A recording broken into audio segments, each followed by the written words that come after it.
Әмирхан Еники. Шикерткә. Әбдрахим кода әкияте. Сез белмәгән, без күрмәгән борын заманда Иске авыл мәдрәсәсендә ата-анасыз бер ятим малай укып яткан. Барыр торыр җире булмаган, ятим шәкерт үзенең хәлфәсенә самавар куеп, аш пешереп, җәен-кышын шул мәдрәсәдә яши биргән. Хәлфә янында үз тамагы да аш булмаган моның. Аннары атна кичләрен авыл малайлары буларга садака итеп, әзмәс онын, ярмасын, йомыркасын, сөтен дә китергәлиләр икән. Шулай ук хәлфә үзе дә аш мәҗлесләренә барган җиреннән ятим шәкертенә бәлеш төпләре кыстырып кайткалый торган булган. Сирәк эләксә дә ярап куйган бәлеш төбе. Әмма шулай да үсеп барган малайга ашау асла җитмәгән. Буйга һаман үскән, әтәненә бер дә ит кунмаган, сыйраклары да бик нечкә булып калган. Шуңадыр инде шәкертләр аңа Шикерткә дигән лакап та биргәннәр. Ятимнең моңа әллә ни ачуы килмәгән, булай да ул аз сүзле, сабыр холыклы малай булган.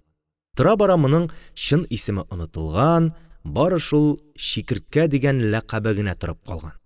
Менә бер заман озын кышта үтеп китә, җылы язлар да килеп җитә, шәкертләр дә өйләренә таралышып бетәләр. Хәлфә дә елдагы гадәте буенча Коръән укып, садака җыеп йөрер өчен җәй башыннан ук авыллар арасына чыгып китә. Мәдрәсәдә ятим шәкерт ялгыз үзе генә торып кала. Ләкин бу юлы моның хәлфәсе авыллар арасында ни сәбәптер озак йөргән. Ул калдырып киткән азык та бетә башлаган, атна кичләрен садака итеп онын, ярмасын китерүчеләр дә юк бит инде. Шулай итеп ялгыз малай бик аптырауга төшкән. Нәрсә ашарга, кайдан алырга? Ачлык, убырлы карчык, җилегеңне сура ул. Ахырда уйлана торгач, Шикерткә тәки бер хәйләсен тапкан бит. Мәдрәсә мишендә кыштан калган шактый көл өелеп ята икән. Менә шул көлне иләктән үткәреп, бер кечерәк капчыкка тутырган да күрше авыл базарына күтәреп киткән шәкерт. Базарга барып җиткән бу, сатучылар рәтеннән урын табып, капчыгының авызын ачып җиргә куйган. Инде килеп сораучыларны гына көтәсе калган. Базар әкренләп зурая, халык артканнан арта. Менә әле берсе, әле икенчесе килеп, капчыгы янында утырган Шикерткәдән сорый икән. Улым, ни бу? Нәрсә сатасың? Абзый кеше, бу күсе үтерә торган дару, шәп дару. Алып җибәр әле булмаса, ди Шикерткә сәүдәгәрләрчә өлгергәнә. Күсе даруы авыл халкына бик кирәк нәрсә икән ул. Агайлар шунда ук моның көлен учлап ала да башлыйлар. Шикерткәнең капчыгы бик тиз бушап кала. Шактый гына акча да төшерә. Шул акчага үзенә җитәрлек азык-төлек ала да, базарда озак буталмыйча тизрәк авылына табасып тора. Агайлар, базарчылар өенә җыелышкач, бер-берсеннән сорыйлар икән. Бу даруны күсегә каршы ничек кулланырга соң? Ләкин берсе дә белми имеш, берсенең дә малайдан сорарга уена килмәгән. Эх, ачык авызлар дип үзләрен тиргиләр икән агайлар. Шуннан бер өлкәнне яшьрәкләрнең берсенә әйткән. Бар, ат менеп базарга чап, малайдан сорашып кайт дигән.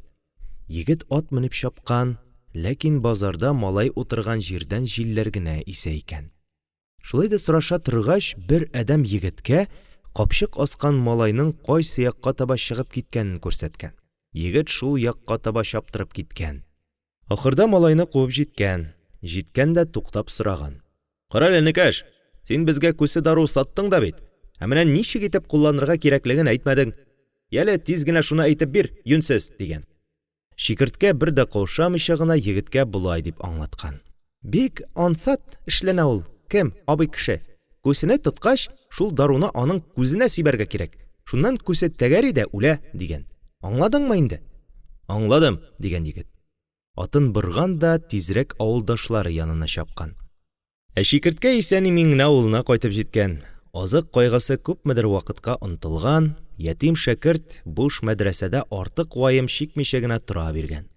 Менә бер заман югалган хәлфәсе дә кайтып төшә моның.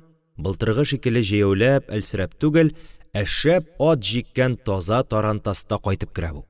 Шикерткә хәлфәсен каршыларга йөгереп чыга. Сәлам алышып, кул бирешеп күрешәләр. Бик куана шәкерт хәлфәсенең ниһаять кайтып керүенә.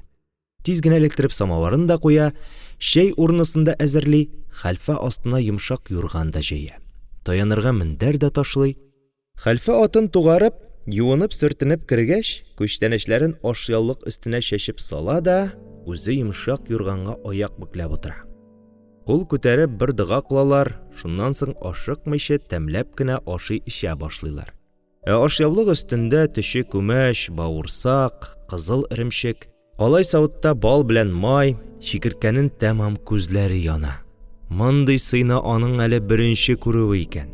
Хәлфәнең дә кәефе бик әйбәт була. Бу юлы сәфәре уңышлы чыккан икән. Шактый күп садака төшергән. Шуның өстенә бер байдан бурычка да алып торган. Менә шул акчаларга җигүле ат та сатып алган. Буларны сөйләп бетергәч, хәлфә шәкертенә әйтә: "Безгә бу хәерче авыл мәдрәсәсен ташларга кирәк", ди. "Монда ачка киселеп ятудан мәгънә чыкмас. Әнә моннан көн тарафтагы Кыргыз далаларында карван үтә торган юллар бар. Безгә дә менә шул тарафларга күчәргә кирәк.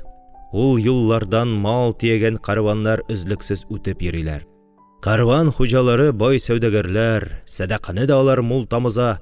Әмма безгә хәер истәүче генә булырга ярамый. Без изге затлардан булырга тиешбез. Менә мин сине шәкерт ишан итәм. Ә үзем синең мөридең булырмын. Аллага тапшырып, төшенәсеңме? Без карван юлынан ерак түгел бер хозур гына урында чатыр кырып җибәрербез. Мин инде ишан хәзрәтләре торырлык җефәктән тегелгән чатыр да сатып алдым", дип сүзен бетерә хәлфә. Шикерткә хәлфәсенең бу сүзләреннән бик аптырап кала, ни диеп әйтергә дә белми. Әллә мине шаярта гына микән дип тә уйлый, ләкин үзе шиген әйтергә дә курка. Хәлфәсе шуны сизгәндәй моңардан сорый: ник дәшмисең, ни уйлыйсың?" "Хәлфә абзый, сез мине ишан итмәкче буласыз да бит, әмма миннән ай-һай ишан чыгар микән соң?" ди шикерткә түбән карап кына. "Чыгар боерган булса", ди хәлфә, бер дә исе китмичә. "Син зиһенле шәкерт. Коръән сүрәләрендә яттан беләсең. Буяң сының да килгән. Менә дигән ишан ясап чыгарам мин син сасыктан, Алла бирса." Хәлфәсенең сүзе буйрык, күңеле бик үк тартмаса да риза була шәкерт. Әмирхан Еники. Шикерткә.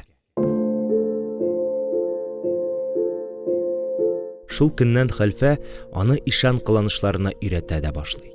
Ничек итеп йөрергә, ничек итеп утырырга, кешеләр белән ничегрәк сөйләшергә, доганы ничегрәк итеп кылырга, аль-хасил барысын да күрсәтеп бирә хәлфә. Шикерткә буларның һәммәсендә шактый тиз отып ала. Ә бер атнадан инде булар юлга да җыеналар. Туры атны әйбәтләп җигәләр, юрган мендәрләрен, кичкенә сандыкларын, кургашын белән ямаган тас комганнарын тарантаска чыгарып салалар. Үзләре әгүзу бисмиллаларын әйтеп, ипләп кенә менеп утыралар да, Аллага тапшырып, кыйбла тарафка карап чыгып та китәләр. Бер көн баралар, 3 көн, 5 көн баралар, 7нче көн дигәндә, ниһаять, Кыргыз даласына барып җитәләр. Далада буталып йөри торгач, карван үтә торган юлны да эзләп табалар. Инде туктар өчен әйбәт кенә урын сайларга кирәк. Ахырда булар тип-тигез далада көзгедәй ялтырап яткан бер түгәрәк күл буена килеп чыгалар да, шуның янында туктарга булалар. Бик ямле, бик хозур җир икән. Шулай да хәлфә чатырны күлдән читтәрәк, юлдан ераграк калку бер урынга мендереп кыруны мәслихәт таба. Чөнки калкулык өстеннән карап, ике яктан да килеп яткан карваннарны әллә каян ук күреп булачак. Шулай ук чатыр үзе дә ерактан ук күренеп торачак. Моның әһәмиятен шикерткә аңлап бетермәсә дә, хәлфә үзе бик яхшы аңлаган. Шулай итеп, чатырны калкулык өстенә коралар. Чатыр башына ишанның яшел әләме дә кадалып куела. Бу эш беткәч, чатыр ишенә киез паласларын кертеп җәяләр. Йомшак юрганны буйга бөкләп сузып салалар. Шуның өстенә берничә кылакчын мендәр дә ташлыйлар. Аннары нәкъ урта бер җиргә тәбәнәк кенә өстәл куеп, аның өстенә зур-зур калын-калын китапларны өяләр. Берсен урта бер җиреннән ачып та куялар. Бу эшләр дә беткәч, хәлфә шикерткәне киендерә башлый. Иң элек ул аңа тезенә хәтле үк төшеп торган ак күлмәк белән иләмсез киң ак ыштан кидерә. Шулар өстеннән яшел сары буйлы ефәк чапан кидерә, башына 20 аршин ак бәстән, Бохара төбәтәе тирәли, шабадан да зуррак чалма урап куя. Шуннан соң әйтә Чикерткәгә: «Тәкъсир, синең эшең менә шушы өстәл янында башыңны бөгеп, изге китап муталага кылып утыру. Арсаң, әнә мендәргә таянырсың. Калганы минем эшем», ди. Тәмам урнашып беткәч, булар башта тәмле күл суыннан чәй кайнатып эчәләр. Аннары хәлфә атка атланып, тирә-якны карап кайтмакчы булып чыгып китә. Чикерткә тәбәнәк өстәл янында аяк бөкләп, изге китап муталага кылып кала. Хәлфә дала буйлап шактый озак йөри. Ләкин бер җирдә дә бернинди адәм заты яки җан иясен очратмый. Карван юлы да буш, тын, бер атлы, бер җәяүленең килгәне яки китеп барганы күренми. Әллә ташландык юл микән бу дип шикләнә дә төшә хәлфә. Әмма шулай да өметен өзми. Дөрестән дә, бер калку урыннан тирә-якка әйләнгәләп карана торгач, бик еракта, офык чигендә үк нәрсәдер селкенгән шикелле күренә моңа. Көтә хәлфә сабыр гына, көтә. Инде кояш баерга да күп калмаган була, һәм көтә торгач, теге селкенгән нәрсә әкрен генә килеп яткан озын бер карван булып чыга. Моны күрү белән хәлфә атын бырып, җан фәрман чатырына таба чаптыра. Кайтып керсә ни күрсен? Чикерткә чалма чапанын салып ташлап, мендәрләргә батып, сабыйдан изрәп йоклап ята имеш. «Эй, син, хәшәп, тор тизрәк!» дип кычкыра хәлфә. «Тапкансың вакыт! Әнә карван килеп ятыр! Чалма чапаныңны ки дә өстәлең янына утыр! Карван кешеләре безгә сугылмыйча калмас, әзер булып тор!» Үзе шунда ук кире чыгып та китә. Карван дияләр адымы белән генә килсә дә, шактый ук инде якынлашкан була. Калкулык өстендәге чатырны да күрәләр ахрысы. Менә ике җайдак карваннан аерылып, булар таба чаптырып килә дә башлый. Узак та үтми килеп тә җитәләр. Атларыннан төшәләр, хәлфәгә сәлам бирәләр. Хәлфә дә түбәнчелек белән башын иеп, сәламнәрен алып, аннары чүгәләп бер дуга кылалар. Шуннан килүчеләр җайлап кына: «Әйтсәгезче, кардәш, бу кем чатыры була, кем тора анда?» дип сорыйлар. Хәлфә үз нәүбәтендә зур бер серне ачкандай итеп, «Бу бөтен әтрафта дан тоткан фәлән ишанның чатыры була» дип җавап бирә. «Нишли соң ул монда?» дип сорыйлар тегеләр. «Ишан хәзрәтләре» ди хәлфә җавабында. «Аллаһы Тәгаләгә якын торыр өчен адәмнәр арасыннан китеп, ошбу тын сәхрәдә ялгызы көн вә төн изге гыйбадәттә утыра». «Алай икән», диләр килүчеләр тыйнак кына. «Ә син үзең кем буласың?» «Мин изге ишанның мөбарәк кулын тоткан мөриде булам», ди хәлфә. Һәм бер мәлгә аптырабрак, уйланыбрак калган җайдаклардан үзе сораша башлый. «Сез кемнәр буласыз? Бу карван кайдан, кайсы якларга китеп бара?» «Без карван озатучылар булабыз», диләр тегеләр. «Фәлән җирләрдән фәлән илгә мал тияп барабыз. Юлыгыз уң булсын, Ходай бәла казалардан сакласын», ди хәлфә, кара сакалын сыпырып. Җайдаклар кулларын күкрәкләренә куеп рәхмәтләрен белдерәләр. Аннары монда изге ишан торганын хуҗаларына кайтып әйтер өчен тиз генә китеп тә баралар. Хәлфә шунда ук борылып чатырга керә. «Әһә, утырасыңмы?» ди ул Чикерткәгә. «Шулай кирәк, тәкъсир. Син чалмаңны батырбырак ки, авып төшмәсен. Тиздән карван хуҗалары килергә тиеш. Алар синең дугаңны алыр өчен яныңа керерләр. Китаптан башыңны күтәрмә, сүзеңне кыска тот, ә дугаңны озак итеп укы. Аңладыңмы?» Чикерткә башын гына кага. Ул инде тәбәнәк өстәл янында утыра-утыра алҗып беткән була. Һавага чыгасы, далада рәхәтләнеп йөрисе килә, әмма булмый, түзәргә кирәк, түзмичә ярамый. Хәлфәнең талканы коры, ишан дип тормас, бөкләп ишкән тастымалы әнә мендәр астында гына. Әмирхан Еники. Чикерткә. Хәлфә чатырдан чыкканда, карван туктаган яктан ике кеше җәяүләп кенә бу якка таба килә иде инде. Үз башларына караганда булар һичшиксез карван хуҗалары булырга тиеш. Хәлфә бер таш өстенә утырып, аларны сабыр гына көтеп ала.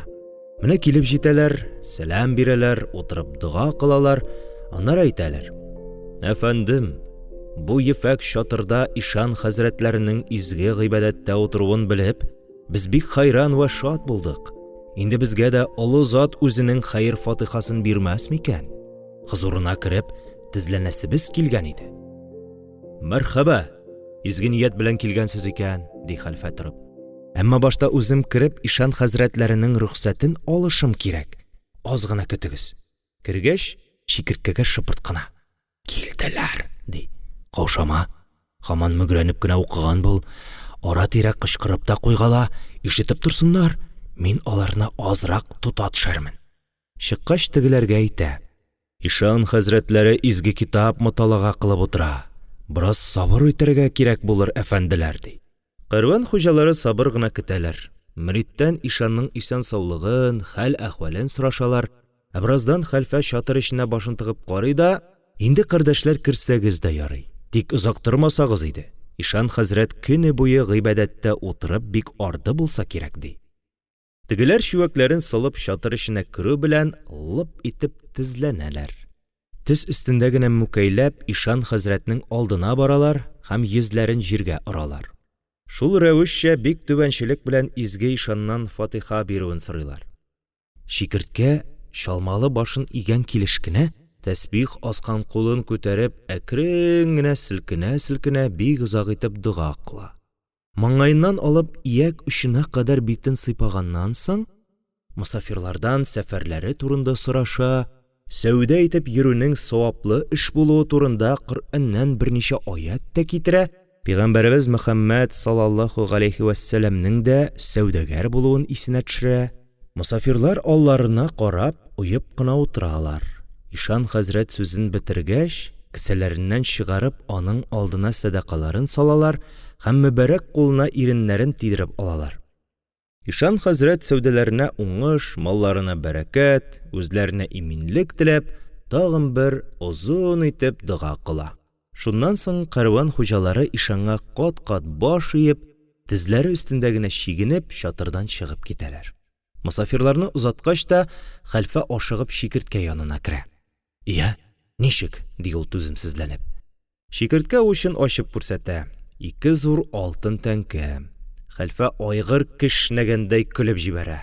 «Ха-ха! Менә күрдеңме, сасык? Кәрван юлы хәерче татар авылы түгел шул. Мәшалла, иншалла. Эшләр ходка китә булай булгач. Ә син, шәкерт, ишанлыкны шәп очлап чыктың, афарин. Шулай кирәк. Коръәннән дә, хадистән дә телеңгә килгәнне сип тә утыр. Ул хасисләр барысы да туң күчән. Ни әйтсәң дә бата үзләренә. Тик син вакар сакла. Изгеләрчә тот үзеңне, хикмәт менә шунда гына. Тышта кеше авазлары ишетелгәндәй була. Хәлфә ашыгып чатырдан чыга. Чыкса ни күрсен?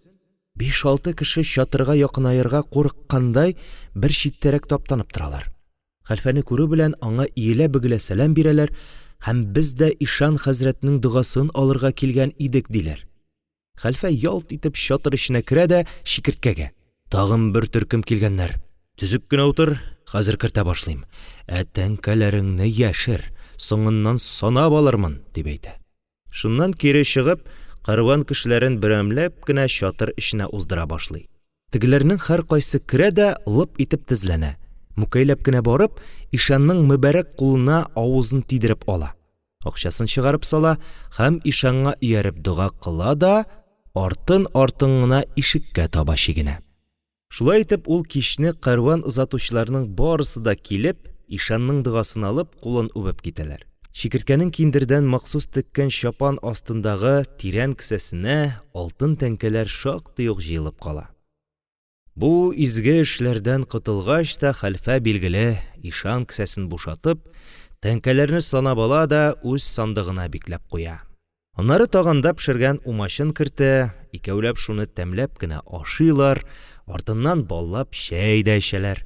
Шуннан соң ишан хәзрәтләре чалма чапанын салып ташлый да, мендәрләре өстенә сузылып, утын ярып аргандай гырылдап йоклап та китә. Ләкин хәлфә тиз генә йокларга ятмый әле. Бер бәйләнчек уй аның башына кереп утыра. Кәрванчыларга ишанның берәр мөгъҗизасын да күрсәтәсе иде бит. Менә шул хакта һаман баш вата ул. Мөгъҗиза кирәк, мөгъҗиза күрсәтсә, ишанның даны әллә кайларга таралачак. Ләкин ничек итеп, нинди мөгъҗиза табаргасың? Ниһаять бик еракка китеп кояш та бата, дала өстенә бик тиз караңгылык иңгә, ә күктә төнгелеккә бер җиргәрәк җыелган кыргыз малларыдай бихисап йолдызлар калка. Ә ай юк.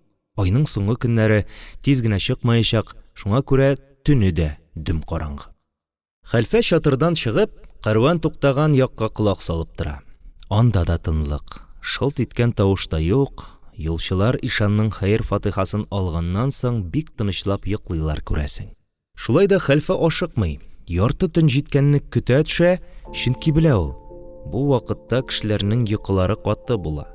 Менә бер вакыт далада шундый тирән тынлык урнаша ки, әйтерсең дөнья яратылганнан бирле килә бу гаҗәеп серле тынлык. Инде Аллага тапшырып кузгалырга да ярый торгандыр. Хәлфә кәрван яткан күл буена сак кына төшеп китә. Аның күзләре мәче күзләре кебек дөм караңгыда да тирә-юньне аерала. Бер дә адашмыйча кәрванчылар янына туры гына барып та җитә. Кәрван йоклый, тик җиргә чүккән дөяләрнең күшәве, атларның сылы кетердәтүе генә ишетелеп куйгалый. Хәлфә башта туктап, тирә-ягын бераз күзәтә, аннары мыштым гына шул дөяләр, атлар арасына керә. Әзрәк караштырып йөргәннән соң, ялгыш чатыр артына бәйләп куйган ике бик шәп, бик сылу атларны күреп ала. Бик сакланып кына якынлаша, икесенә дә ипи кисәге каптыра, шуннан соң тиз генә чишеп ала да, әкрен генә кәрван яткан җирдән чыгып та китә. Төн, тынлык, сызылып кына йолдыз атылып китә, әмма кәрванчылардан селкенгән кеше дә булмый. Әмирхан Еники. Шикерткә. Хәлфә бары таң алдыннан гына үзләренең чатырына кайтып керә. Ул шунда ук ишан хәзрәтләрен төрткәләп уята. Эй, син, хәшәп тор, тор диләр сиңа, арт саныңны онытып йоклыйсың да йоклыйсың, килешми ул ишанга. Бар, әнә тышка чыгып кер дә, чалма чапаныңны киеп, өстәлең янына утыр. Бик мөһим сүзем бар сиңа. Шикерткә торып, хәлфәсе кушканча тиз генә чатыр артына чыгып керә дә, чапанына чорналып, чалмасын башына батырып, тәбәнәк өстәл янына аякларын бүкләп утыра. Инде яхшылап тыңла, ди хәлфә. Тиздән кәрван хуҗалары сиңа китап ачтырырга килерләр. Бүген төнлә аларның ике шәп атларын урлап киткәннәр. Менә син аларга шул атларны табып бирерсең. Ничек итеп? Китап ачып димиш, мингрәү, башта тыңла. Һәм хәлфә атларның ни төстә булуын, кай тарафка китүләрен, моннан ничә чакрымда, нинди урында торуларын әйбәтләп төшендерә дә аннар әйтә. Менә шуларны онытмыйча китапка карап сөйләрсең. Ягъни мәсәлән, Хак Тәгаләнең эшкәртүе буенча изге китап сиңа буларның барысын да ачып бирә. Аңладыңмы? Аңладым, аңлавында. Тик ул атлар сез әйткән җирдә булмаса, сездә бит хәлфә абзый күрәзә түгел. Мин өйрәткәнчә эшлә син, хәшәп, төпшенмә. Ату караны, ишан дип тормам. Алланың үзенә якын торучы, надан халык белмәгән серләрне белүче, мөгъҗизалар кәшиф итүче, менә кем син, сасык. Башкасы сиңа кирәкми. Әнә алдыңдагы кара тышлы китапны муталага кылып утырган бул. Кәрван хуҗалары килгәч, яшел тышлысын ачарсың. Шикеркәне шулай боргычлап ирәткәннән соң, хәлфә чатырдан чыгып, кәрван ягын күзәтергә тотына. Кәрван халкы инде торган була, анда ниндидер хәрәкәт башлана, шаулашкан тавышлар да ишетелә. Озак та үтми, кәрваннан аерылып 3 кешенең чатырга таба килгәне дә күренә. Хәлфә чатырның ишек япмасын аз гына ача төшеп, шикерткәгә хәбәр итә. Киләләр. Казык шикелле утырма, бөгелеп утыр, күзең китапта булсын. Ниһаять тегеләр килеп җитәләр, кычкырып сәлам бирәләр, хәлфә дә тәгазим белән сәламнәрен ала. Шуннан арадан бер таза мәхәббәте, шәп киенгәне дәрәҗәсен төшермичә әдәп белән генә әйтә. Әфәндем, без ишан хәзрәтләре хузурына килгән идек. Аңа гүзеребез бар. Кабул итүен үтенсәгез иде. Белмим шул, ди хәлфә уйланган булып. Ишан хәзрәтнең бүген кәефе югырак иде. Шулай да үтенечегезне кирәп әйтим. Сез, әфәнделәр, аз гына сабыр итегез. Мәйле, без көтәрбез. Хәлфә кереп шикерткәнең өс башын, алдын-артын дигәндәй күздән кичергәннән соң, тора төшеп кире чыга да: "Мөбарәк зат, сезне кабул итәргә булды. Рәхим итегез", ди. Кәрван хуҗалары чатыр эченә узып, шунда ук тезләнәләр һәм башларын келәмгә тидереп алалар. Ишан хәзрәт уйлары белән бу гөнаһлы җирне ташлап, каядыр гәришкә ашкандай тәмам онытылып уеп утыра. Керүчеләрне гүя сизми дә. Тик бераздан гына иләмсез зур чалмасы астыннан буларга бер карап ала. Аннары һич сүз әйтмәстән, озын тәсбих илгән кулын күтәреп, озак кына дуга кыла, бары шуннан соң гына телгә килә. "Алла бәндәләре, йөзегездән күрәм, сезне ниндидер кайгы минем хузурыма китергән булырга тиеш. Сөйләгез", ди. "Хак сүз, тәкъсир", ди кәрван хуҗасы бөгелеп. "Бүген төнлә 2 иңшәп атыбыз юкка чыкты. Явыз әдәмнәр угырлап киткәндер дигән шигебез бар. Сездән тәкъсир, шул хакта китап ачуыгызны түбәнчелек белән сорамакчы идек." "Алай, бик зур казалы булгансыз икән, Ходай ахырын хәерле итсен. Үтенечегезне кире кага алмыйм, кардәшләр. Ачып карыйк. Хак Тәгалә әшкәртсә, изге китап алдамас", диде Ишан, өйлеп торган китаплар арасыннан бер яшел тышлысын тартып ала. Аннары әгүзе бисмилласын әйтеп, урта бер җиреннән ача да, авыз ишеннән генә мөгрәнеп укырга тотына. Әзрәк укыгач тегеләрдән сорый: "Атыгызның берсе тимер күк, икенчесе кызыл туры идеме?" "Шулай тәкъсир, бик дөрес, тимер күк белән кызыл туры", диләр кәрванчылар өметләнеп. Ишан хәзрәт тагын китапка бөгелә. Озак кына селкенә укый, тынып күзләрен йомып тора, аннары тагын укый, ахырдан әйтә буларга: "Изге китап миңа шуны ачты. Атларыгызны бер угыры таң алдыннан урлап киткән. Әмма ләкин көн яктыра башлагач, далада тотылудан куркып, атларны бер сай чыкырдагы ялгыз агачка бәйләп калдырган. Угрының нияте караңгы төшкәч, яңадан килеп алу булса кирәк. Әгәр дә хәзер генә эзләп барсагыз, атларыгызны мотлака шунда табарсыз." "Кой тарафтарак соң ул сай чыкыр, тәкъсир?" "Мәгъриб тарафында. Чыккан кояшка аркагыз белән турып туры гына барсагыз, чыкырның нәкъ өстенә барып чыгарсыз." "Еракмы соң ул чыкыр? Шуны да әйтсәгезче, тәкъсир." Шикерткә ишетмәгәнгә салышып бераз уйга кала. "Нәрсә дип әйтте әле хәлфә абзый? Әллә 8, әллә 18 чакрым дидеме инде шунда мөртәт? Хәер, кем үлчәгән аны? Җитәр, китсеннәр тизрәк." Тамак кыргалаган булса да әйтә тегеләргә: "Хәерле сәфәр сезгә, мусафирлар. Хак Тәгалә башка бәла казадан сакласын. Амин." "Рәхмәт, тәкъсир, бик зур рәхмәт. Шулай була гына күрсен. Тик без әлегә ни? Чыкыр турында. Кызу чапсагыз, тиз барып җитәрсез", ди Ишан шактый дурфа итеп һәм ашыгып тәсбихының хөрмәләрен тарта башлый.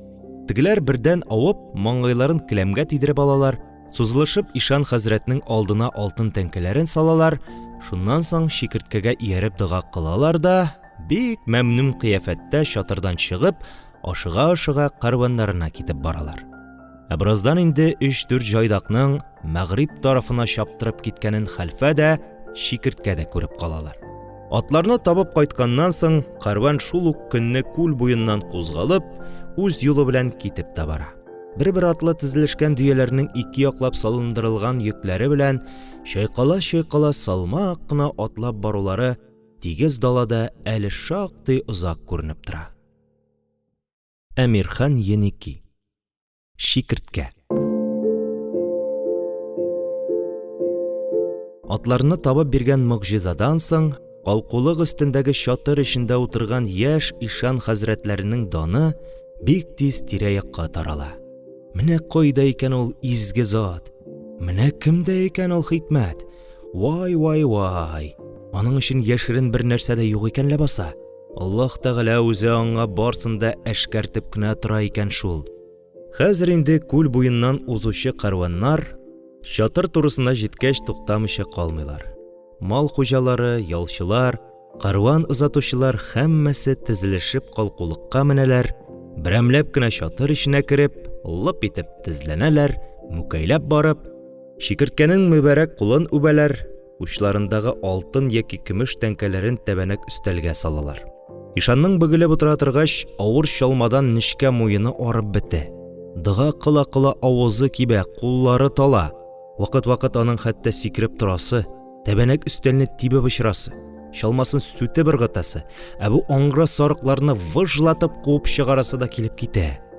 Әмма хәлфә уяу. Хәлфәнең күмердәй кара мут күзләре көйдереп алырга гына тора.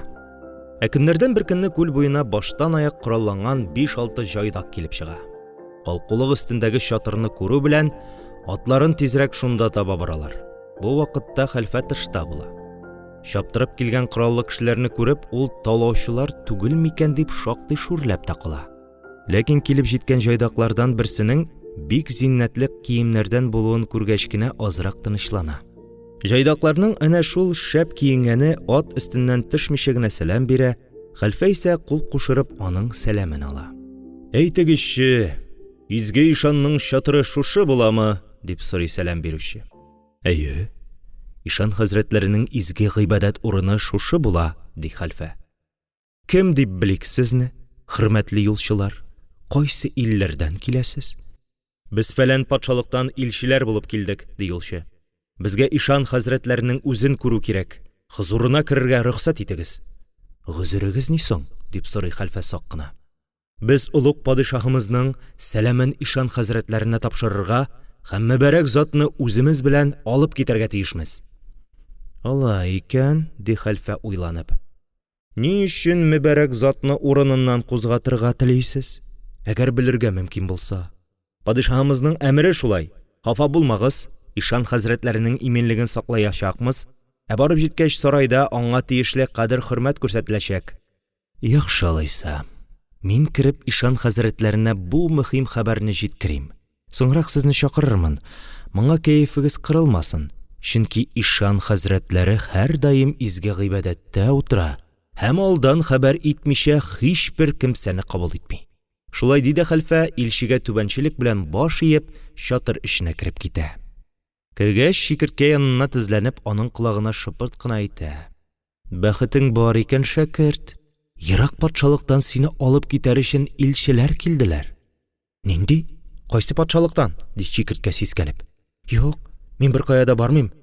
Минем үзебезнең тәпәришкә кайтасым килә. Ул инде кайнар яшьләрен агызып елый да башлый. Хәлфәнең моңа бик тә ачуы килә. Бу ниткән эш тагын? Син хәсискә патша кадәр патшадан махсус илчеләр чакыра килгәндә бармыйм дип авызыңны бияләйдәй җәеп шыңшып елап торасың. Юк, барырсың. Хәерче татар авылына кайтырга кайчанда өлгерербез. Бел аны. Бу чакыру тикмәгә генә түгел. Димәк, син сасыкның даны чит мәмләкәткә дә барып җиткән дигән сүз. Ходай кушып патшаның да ышанычын казына алсак, беләсеңме? Муеныбыздан дәүләткә батачакбыз. Я җитәр. Яшьләреңне сөрт, борыныңны тартма. Хәзер илчене кертәм. Түзек кенә утыр. Ишанча, күп сөйләмә, җавабыңны уйлап кына бир. Падишаһы Әгъзәм хәзрәтләренең чакыруын кире кага алмыйм дигән. Менә шул. Кораны. Хәлфә шикерткәнең чалмасын төзәтеп, тәсбихын кулына тоттыра да ашыгып чыгып китә. Ул да булмый, чатырга зиннәтле киемнәре өстеннән кәкере кылыч таккан илче кыю гына килеп керә. Сәлам бирә, туп-туры ишан алдына барып тезләнә, кул күтәреп бер дуга кылалар. Шуннан соң илче вакарлыгын саклаган хәлдә үзенең кайсы илдән кем булуын әйтеп, патша хәзрәтләренең сәламен тапшырып, нинди максат белән килүен аңлатып бирә. Бик йончыган кыяфәттә бөршеп кенә утырган ишан әкрен сүлпән генә. Падишаһыбыз хәзрәтләренә безгә күрсәткән игътибары өчен рәхмәт инде, ди. Аллаһ Тәгалә үзенә һәм дәүләтенә иминлек китерсен. Амин. Әмма аның безләргә гозере нидән гыйбарәт соң? Падишаһыбыз хәзрәтләре хузурына баргач, ул үзе сезгә гозерен бәян кылыр, ди илче. Безләргә исә сезне алып килү вазифасы гына йөкләтелде. Ишан хәзрәтләре башын иеп, тәсбихын тартып, узак кына уйланып утыра. Тик шуннан соң гына булай дип җавап бирә. Мин фани дөнья агызыгысыннан, ахирәтен оныткан бәндәләрдән читкә китеп, бары изге гыйбадәттә утыручы Алланың бер зәгыйф кулымын. бер нинди сәбәп белән дә мин бу мәҗбүрән эшемне бүлмәс идем. Әмма ерак җирдән махсус кешеләр җибәреп, безгә тәгазим күрсәткән, безне үзенең солтанатлы хозурына чакырган падишаһы Әгъзам хәзрәтләренең үтенечен кире кагарга җөрьәт итә алмыйм. Әлхасил, кадерле илче, мин Аллага тапшырып, сезнең белән озын сәфәргә чыгарга ризалыгымны белдерәм. Инде бер фатиха кылып, мөридемә тиешле боерыкларны бирергә рөхсәт итегез. Сүзен шулай тәмам иткәннән соң, ишан хәзрәтләре кулын күтәреп, күзләрен йомган килеш, озын итеп бер дога кыла.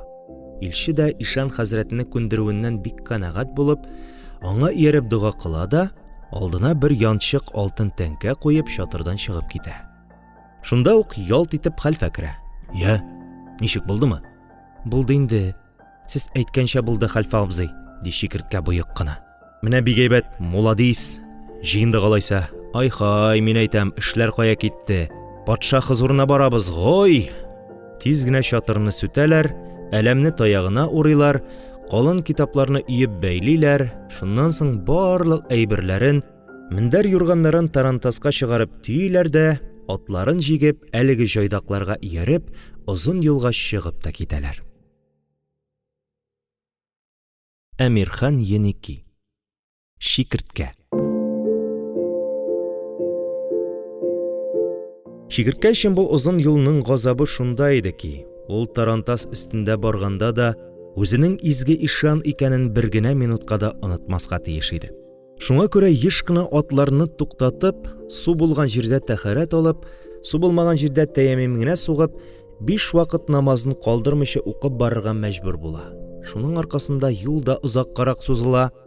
Шиксез даланы, даладан соң галәмәт эссе ком чүлен үтеп, булар 18нче көн дигәндә ниһаять ерак патшалыкның пайтахтына барып җитәләр. Биек капусыннан керәләр, кәкере-бөкере урамнарыннан узып, чылтырап араклар аккан бакча эчендәге әллә ни зур да түгел, әмма бик чибәр салынган бер өйнең ишеге төбенә килеп туктыйлар.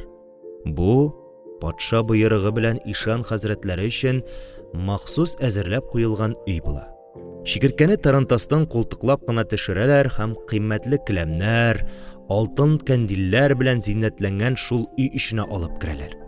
Монда аны атлас ефәкләрдән генә киенгән яшь кенә егет хадимнәр каршы алалар.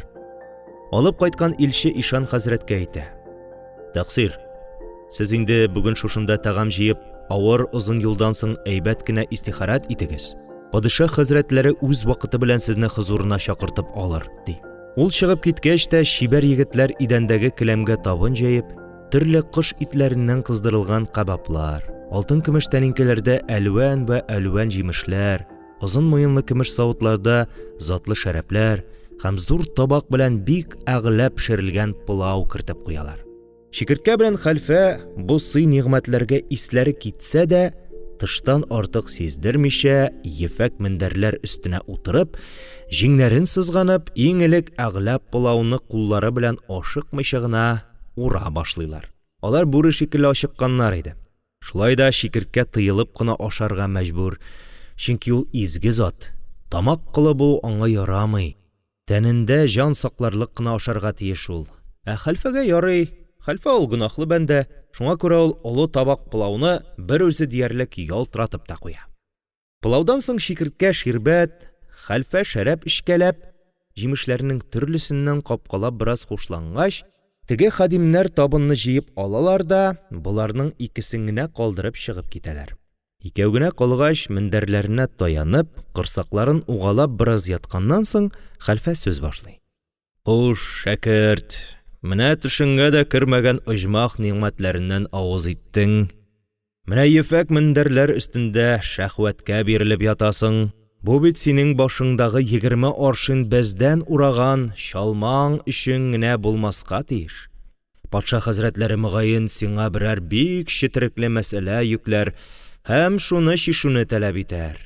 Я, шул чакта син ни эшләрсең, ни дип җавап бирерсең?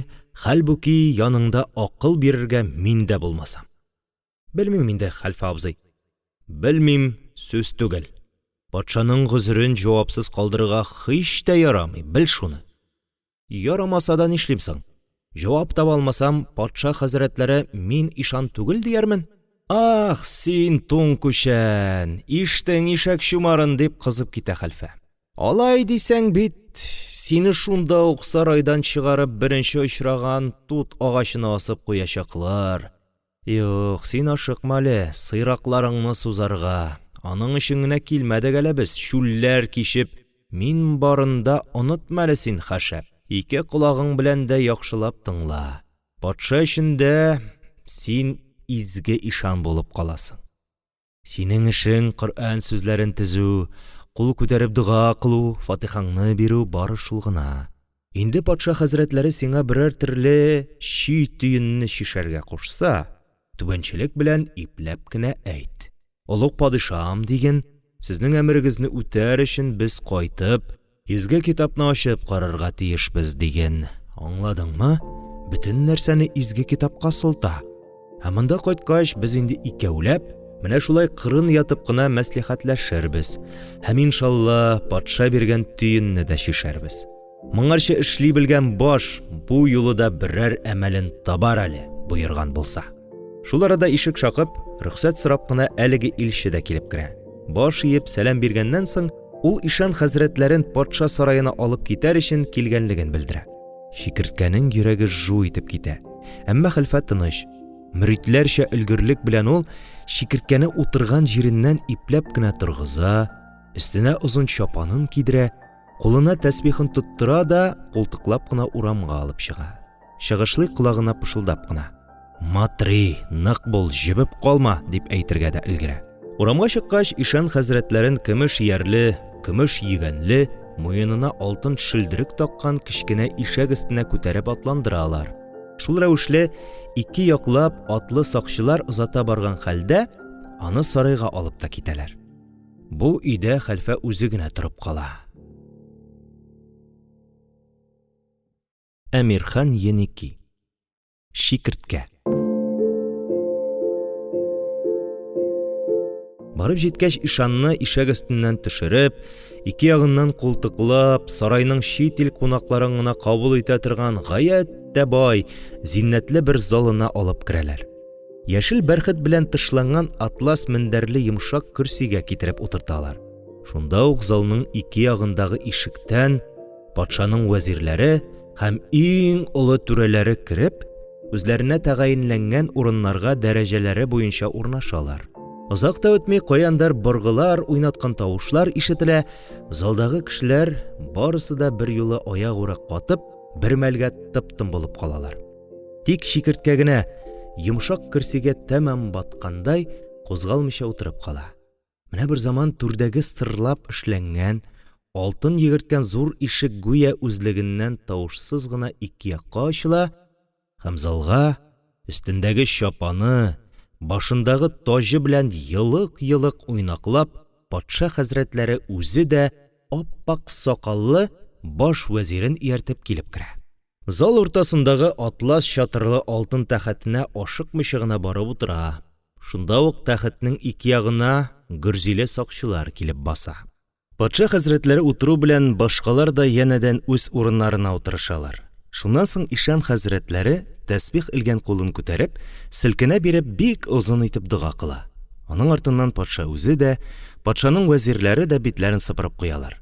Дуга тәмам булгач, патша хәзрәтләре ишан хәзрәтләреннән исәнлек саулыгын, озын сәфәрне ничегрәк кичерүен йомшак кына сораша, чакыруны кабул итеп, хозурына килү өчен рәхмәтен белдерә һәм ахырдан нинди максат белән чакыртуын булай дип әйтеп бирә. Бәлки, ишеткәнсездәдер инде тәкъсир. Билгеле угрылар сарайыма кереп, хәзинәннән күп кенә асыл ташларымны, алтыннарымны урлап чыктылар. Шулар белән бергә атамнан мирас булып калган, минем өчен аеруча кадерле булган бер алтын балдак та югалды. Тирә-әтрафтагы мәшһүр фалчыларны чакыртып, угрыларны фаш итүләрен сорасам да, алар миңа ярдәм итә алмадылар. Инде сезнең халык арасында даны таралган мөгъҗизалар күрсәтүче бер изге зат булуыгызны ишеткәч, ниһаять, менә сезне ерак җирләрдән үз хузурыма чакыртып алдым. Әгәр дә ки ишеткәнемчә, сезнең шундый зат булуыгыз хак икән, сез миңа угырларны һичшиксез фаш итеп бирерсез дип ышанам. Ул чагында мин сезне мәмләкәтемнең баш вәзире итеп куячакмын. Менә шулай. Инде дә мәгәр сез халыкны алдап йөрүче бер надан, ялган ишан булсагыз, бүтән чара юк.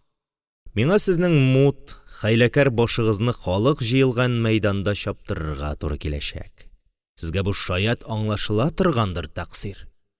Әйе, аңлашыла, ди Шикерткә әкрен генә. Патша хәзрәтләренең сүзне бик мөлаим йомшак башлап та, бу кадәр каты куркыныч итеп бетерүе әйтәсе дә түгел, Шикерткәне бик нык куркуга сала. Бетте баш дип уйлый ул. Шунда ук эченнән сикереп торып ишеккә дә ташланасы килә. Әмма ләкин хәлфәнең биргән киңәшләрен исендә тотып, ничек кенә булса да сабырлыгын җуймаска тырыша. Патшаның сүзләренә артык исе китмәгәндәй тәсбихын тартып, фани дөнья уйларыннан киткәндәй күзләрен йомып, озак кына өнсез сүзсез утыра. Бары шуннан соң гына ашыкмыйча тыныч кына әйтә: "Олуг падишах, безгә күрсәткән игътибарыгыз ва мәрхәмәтегез өчен тәшәккүрдән газизмен. Әмма ләкин әйтергә тиешмен ки, мин күрәзәче дә, фал салучы да түгелмен. Мин гомремне гыйбадәткә багышлаган Тәңренең бер зәгыйф кулымын. Хак Тәгалә күңелемә ни салса, мин бары шуны гына изхар итә алам.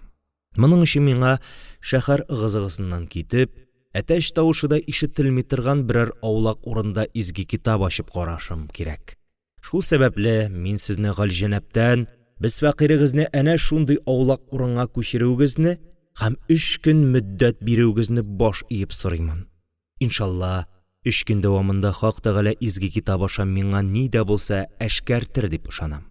Билгеле, Шикерткә мондый шартны аулак җирдән качып китеп булмасмы дигән бер өмет белән дә куя. Патша аның үтенечен кабул итә һәм вәзирләренә каладан читтә әтәч тавышы да ишетелми торган җирдән берәр өй табып, хәзрәтне мөриде белән бергә шунда күчерергә куша. Өй табыла, буларны шунда күчереп куялар, бик мул итеп 3 көнгә җитәрлек азык телеген дә биреп калдыралар, тик хадимнәр генә булмый. Чөнки ишан хәзрәтләре Аллаһы Тәгалә белән аулакта ялгызы гына гәп алып барыр өчен хадимнәрдән баш тарта. Икәүгенә калгач, булар патшаның таләбен ничек итеп үтәү турында баш вата башлыйлар. Сарайдан алтыннарны шәлдергән ул мәлгун каракларны кайдан табарга? Шикерткәгә бу эш бөтенләй өметсез булып күренә. Мәшһүр фалчылар да фаш итә алмаган ишаларны. Хәер, ул башын артык ватмый да, чөнки 3 көннән соң барыбер газиз башкайдан аерылырга туры киләчәк. Әнә хәлфә ватсын, баш аңа кирәгрәк. Ник дисәң, аның мәдрәсә сандыгы Шикерткә җыеп биргән алтын тәңкәләр белән тула язды инде. Хәлфә чынлап та уйлана, ашау-ишүен дә онытып уйлана. Башымны чабарлар дип тә курыкмый ул. Аныкын түгел, ишанныкын тәгәрәтәчәкләр ич. Әмма ләкин шул ишан аркасында патшаның ышанычына кереп, сарай кешесе булып китү хыялы аңа бер генә дә тыңлык бирми. Моның өчен күп тә кирәк миласа. Каядыр посып яткан угрыларны фаш итәсе генә. Әмирхан Еники. Шикерткә. Ахыр чиктә түбәтәен бер салып, бер киеп уйлана торгач, хәлфә абзаң тәки хәйләсен таба. Ул тота да Шикерткәдән түбәндәге игъланны яздыра. Падишаһи әгъзам хәзрәтләренең чакыруы буенча, пайтахеткә үзенең изгелеге ва күрәзәлеге белән бөтен мәшрикка даны таралган ишан хәзрәтләре килде. Килүеннән максат шул ки, ишан хәзрәтләре изге китап ачып, падишаһ хазинәсен баскан угрыларны фаш итәчәк. Әгәр дә мәгәр угры үзе үз ихтыяры белән илән урлаган алтыннарын ва падишаһ хәзрәтләренең атасыннан мирас булып калган мөхрле балдагын китерсә, ишан хәзрәтләре аның җанын саклап калуны өстенә алачак. Инде дә китермәсә, угры барыбер тотылачак һәм иң каты җәзага хөкем ителәчәк.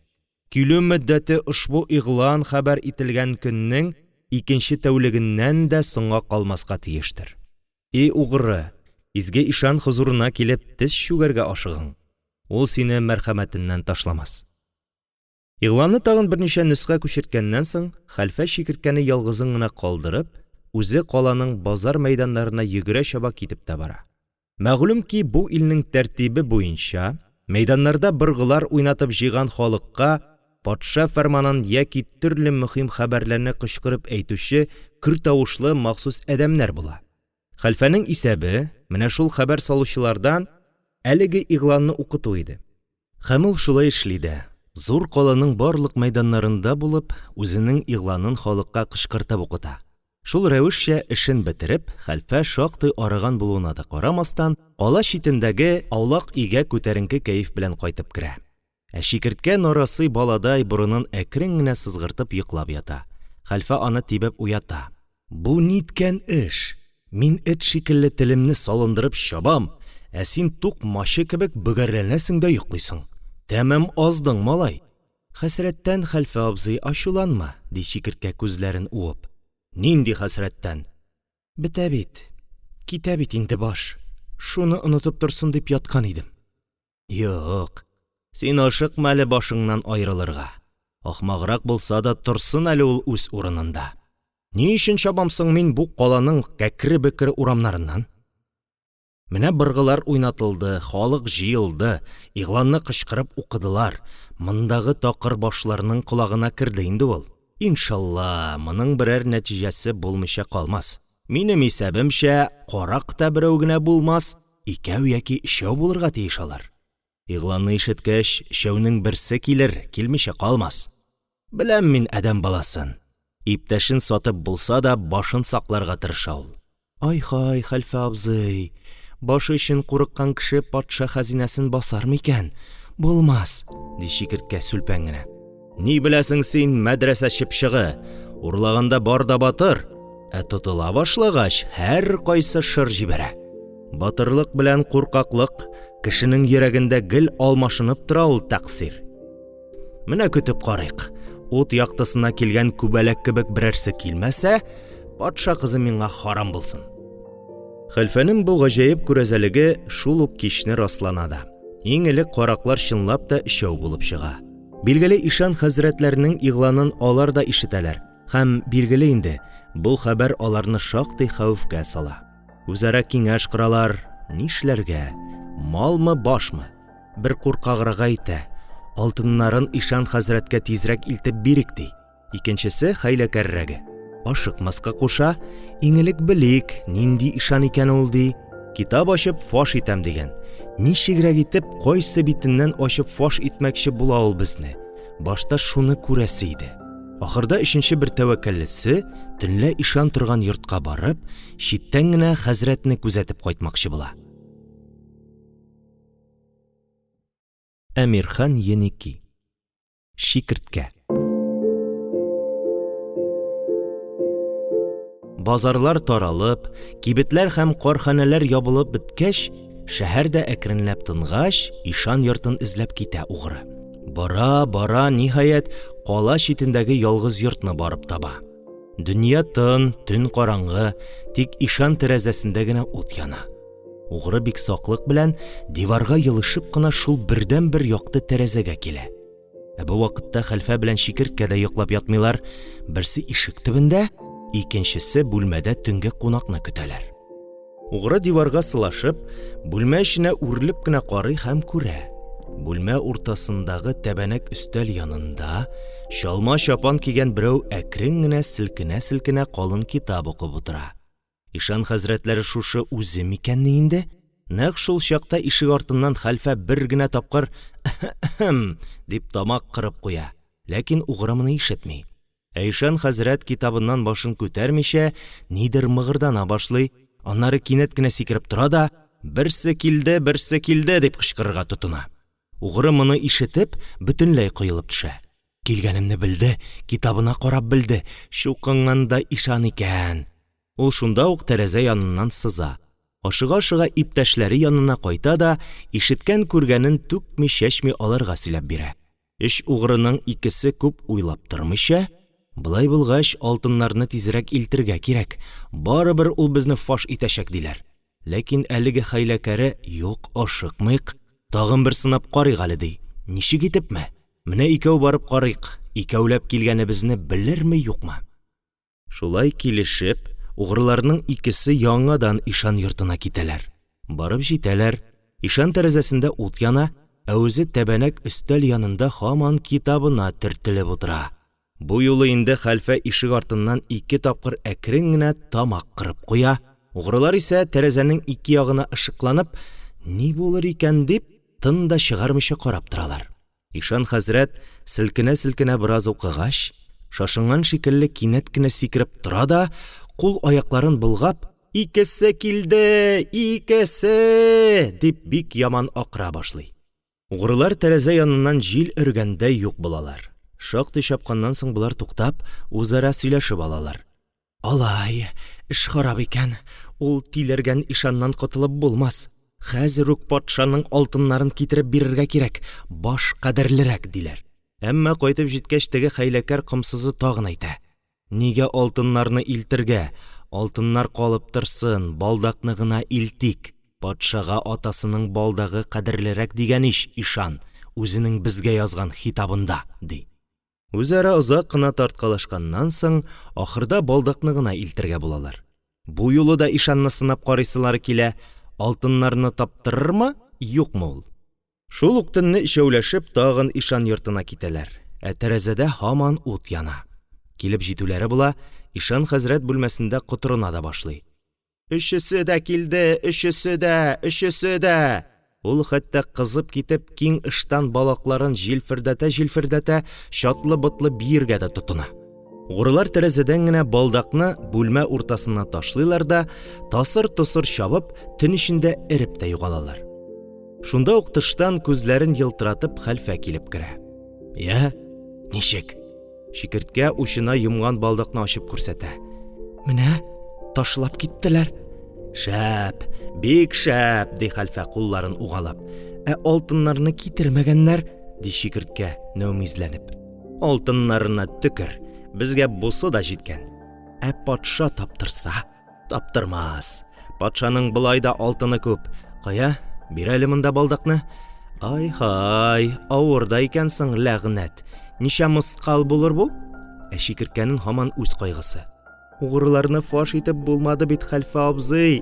Патша хузурына баргач, мин нәрсә дип әйтермен?» «Я, җыларга торма әле, чебеш. Мин барын онытма. Патша хәзрәтләрен шаккаттырачаксың әле син бу балдак белән. Ничек итеп, анысын иртәгә белерсең. Ә хәзер сөтләп, йөземләп, бер шәйләп җибәрик булмаса». Әмирхан Еники. Шикерткә. Төн уза, таң ата, шикерткә ефәк юрган астында йоклап кала, ә хәлфә балдакны эләктереп, иртән иртүк патша сараена китеп бара.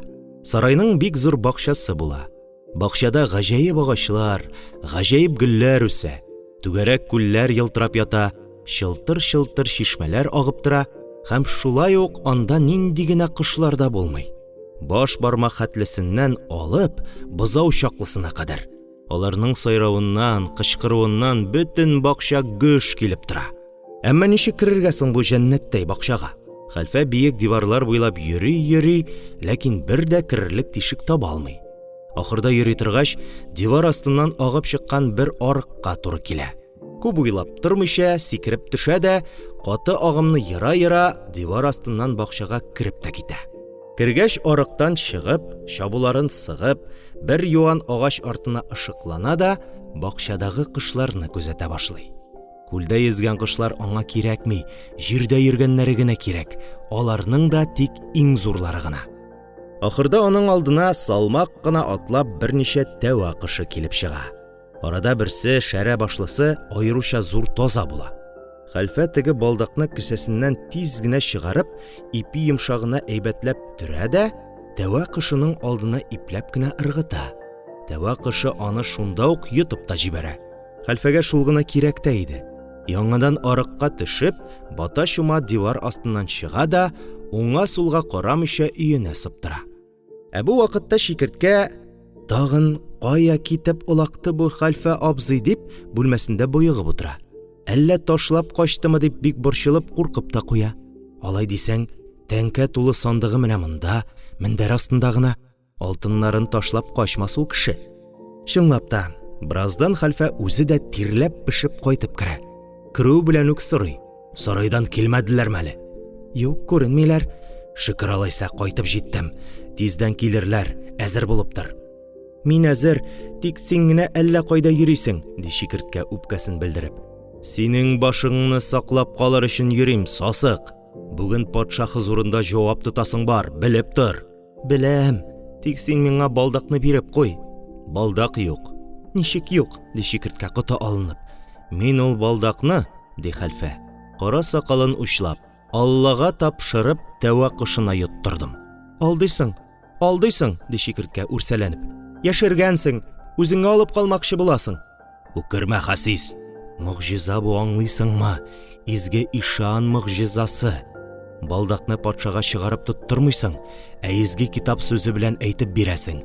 Атагыздан калган мөхерле балдак тәвә кышының карынында дисең. Төшендеңме инде? Ниткән тәвә кышы, кайдасың ул? Патшаның сарай бакчасында. Син, Шикерткә, шуны гына бел. Балдак кыш карынында. Вәссәлам. Ышанмасалар, суеп карарлар. Тик шуны онытма. Тәвә кышлары анда берничәү. Шәрә башлысында дигән, ягъни мәсәлән, таз башлысында. Аңладыңмы? Аңладым, ди Шикерткә, мөгрәнеп кенә. Бераздан ишан хәзрәтләрен алып китәр өчен сарай атлары җигелгән зиннәтле фаэтон килеп тә җитә. Чалма чапаннарын киеп, әзерләнеп торган ишан хәзрәтләре яшел таягын алып, ашыкмыйча гына фаэтонга чыгып утыра. Хуш, хәлфә абзый, күрешмәсәк, бәхил бул, ди Шикерткә чак еламыйча. Хей, шәкерт, ди хәлфә, кәефле генә елмаеп. Бу фаэтон мине дә алырга киләчәк әле, кайгырма. Атлар кузгалалар, һәм Шикерткәне тибрәндереп кенә алып та китәләр. Бу вакытта патша хәзрәтләре үз тирәсенә бөтен вәзирләрен җыеп, тәхетендә ишанны көтеп утыра. Менә бер заман ишек ачыла, һәм ике сарай хадиме ишан хәзрәтләрен ике ягыннан култыклап, патша хузурына алып керәләр. Тәхет каршына китереп, кыйммәтле келәм каплаган бер калкурак урынга үзен ипләп кенә утырталар. Ишан хәзрәтләре башта озак итеп кенә дуга кыла. Башкалар да аңа иярәләр. Шуннан соң патша хәзрәтләре ишан хәзрәтләренә әйтә: "Тәкъсир, сезгә бирелгән 3 көн мөддәт үтеп китте. Шушы вакыт эчендә сез изге китап ачып, минем хәзинәмне талаучыларны фаш итәргә тиеш идегез. Шартын беләсез. Я үлем җәзасы, я вәзирлек вазифасы. Я, ни әйтәсез?" Шикерткә җавап бирергә ашыкмый, күпмедер вакыт патшаның үзен дә, сүзен дә оныткандай күзләрен йомып, тәсбихын тартып утыра. Аннары кинәт кенә уянгандай башын күтәреп, патшага туп-туры карый да, һич каушау сиздермичә, тыныч кына сөйләп китә. "Улуг падишах, Хак Тәгаләнең әшкәртүе буенча, изге китаптан без фәкыйрегезгә шул мәгълүм булды. Хәзинәгезне талаган угрылар 3 булган.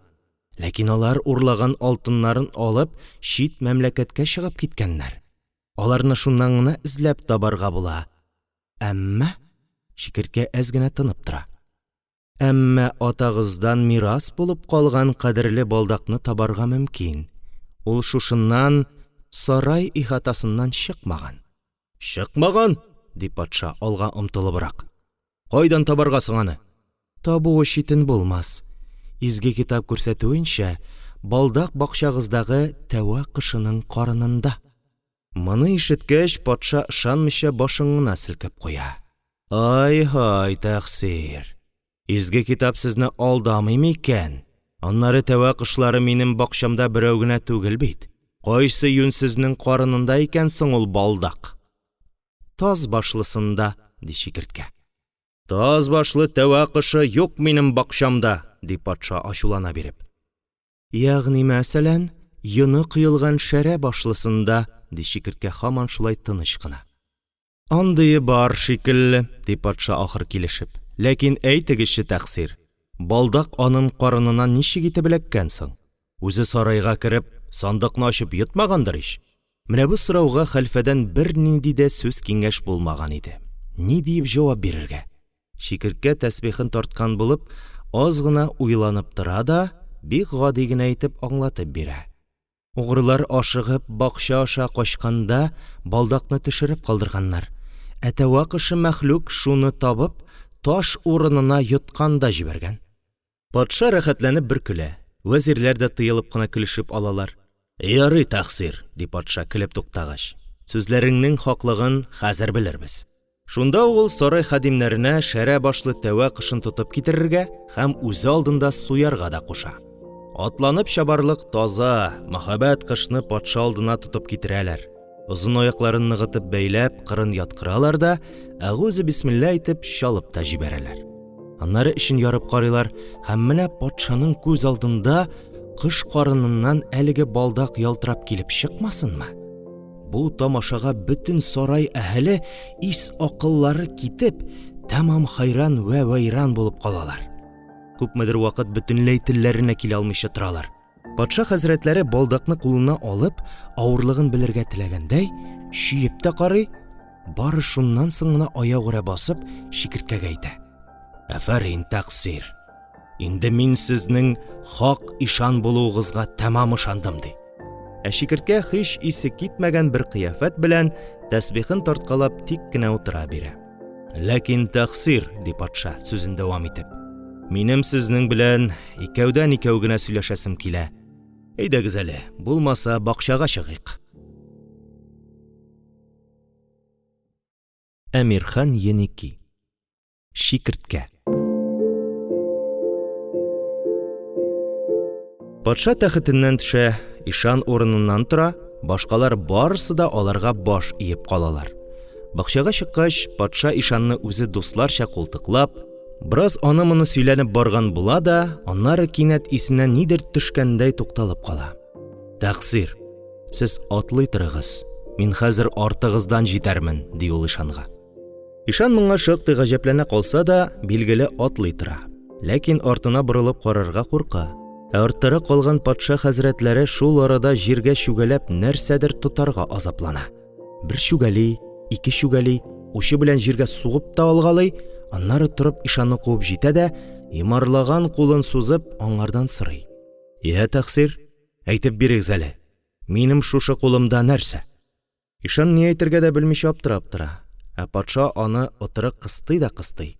Я, әйтегез, әйт. Сез изге зат икәнсез, белергә тиешсез. Я, нәрсә минем ушымда? Ниһаять ишан хәзрәтләре аңлап ала. Бу сынау. Патша хәзрәтләре тагын бер мәртәбә аны сынап карамакчы икән. Ләкин нәрсә әйтә алсын ул? Патшаның ушына нәрсә йомганын каян белсен ул? Хәлфә абзый да юк бит янында. Менә кайчан килеп җитте изге ишанның соңгы сәгате. Килә икән шул. Күпме генә хитрит итсәң дә, барыбер килә икән. Беткән баш беткән дигәндәй, малай ишан ахырда бик ачынып үз-үзенә әйтә. Эй, шикерткә, шикерткә, бер сикердең, кытылдың, ике сикердең, кытылдың, өч сикердең, анысыннан да кытылдың. Инде менә дүртенчесендә кытыла алмадың, тотылдың. Моны ишетүгә патша хәзрәтләре шатлыгыннан хәтта кычкырып җибәрә. Ах, тәкъсир, белдең бит, белдең. Менә Худаның хикмәте. Һәм юмарлаган кулын ачып күрсәтә. Ушында яшел бер шикерткә. Я Худа, мең шикер сиңа, дип куя ишан да эченнән генә. Дөньяда шикерткәләрең бер мин генә түгел шул синең. Синдә икән күрәзәлек, синдә икән зирәклек, ди патша.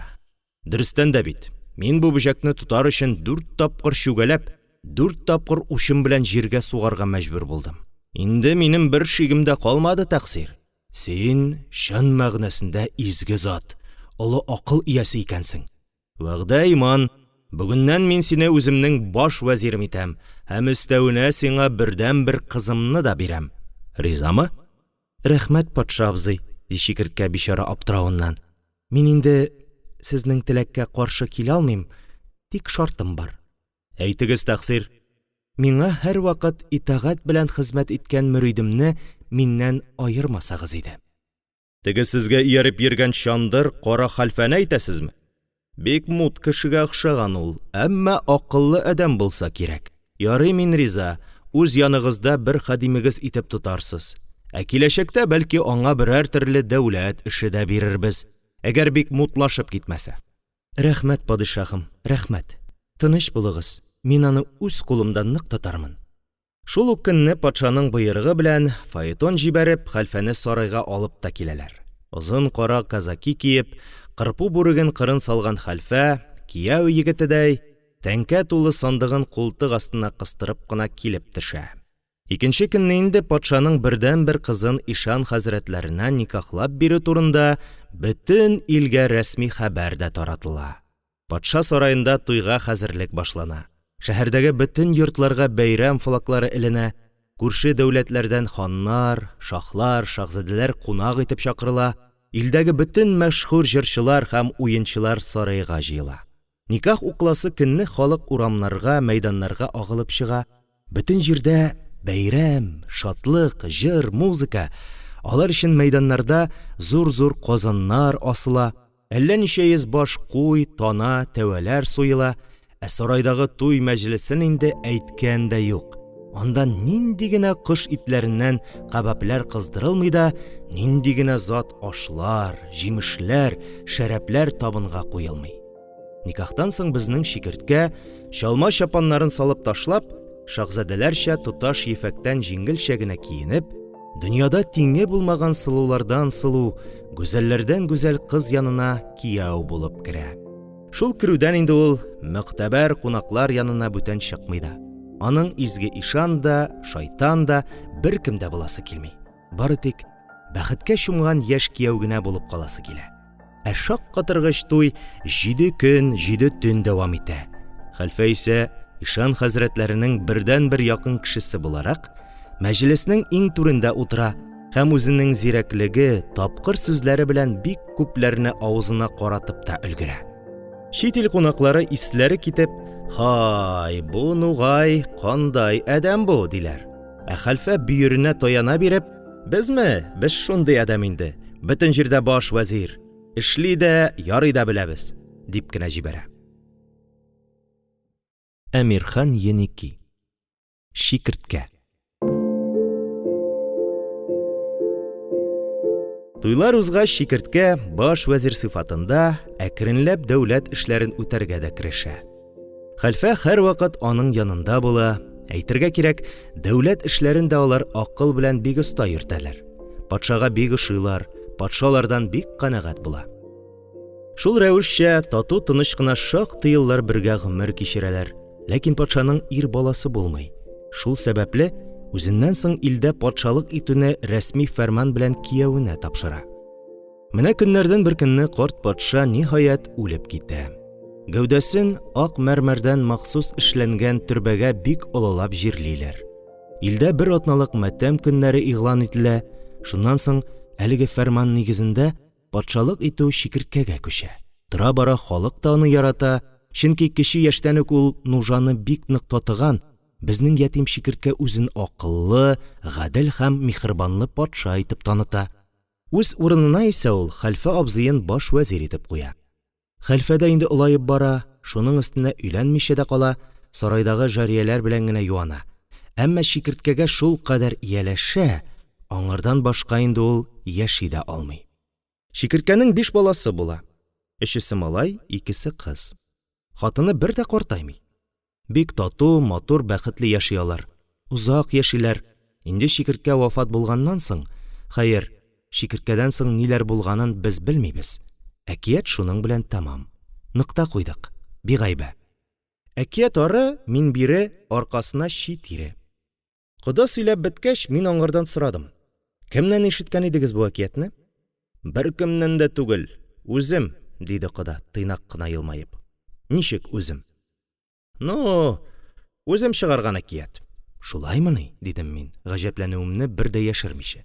Мин дә бит кайчандыр ятим шәкерт идем, диде кода, акланырга теләгәндәй.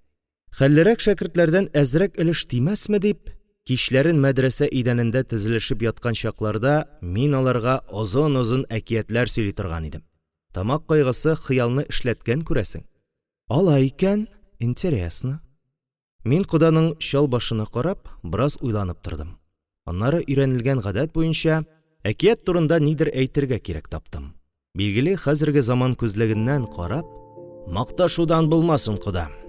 Әкиятегез кызыклы, хәтта бик кызыклы. Тик менә ахыры әллә ничегрәк. Дөрес түгел кебек минемчә. Нәрсәсе дөрес түгел? Сез үзегезнең шикерткәгезне иң ахырда гына яхшы, гадел патша иткәнсез бит. Нигә ярамыймыни? Ярап бетмәс шул. Беләсезме? Бик шәп фәкыйрь дә, байыгач бигрәк тә патша булып алгач, еш кына иң алама кешегә әйләнә дә куя. Ә сездә әйләнмәгән. Ни өчен? Юк, диде кода башын селкеп. Элек бөтен әкиятләр дә шулай бетә торган иде. Ник дисәң, халыкның һәр вакытта да яхшы патша күрәсе килгән. Һәм ул моның бик күп мисалларын китерде. Кыскасы, ышандырды кода. Әкиятнең бер гаебе дә юк икән монда. Хикмәт исә халыкның өмет хыялында икән. Без, шулай булгач, коданың бу әкиятендә нәкъ үзе сөйләгәнчә калдырырга туры килә иптәшләр. Әлеге ни, рациональ орлыгы өчен генә булса да. Илнур Закиров укыды.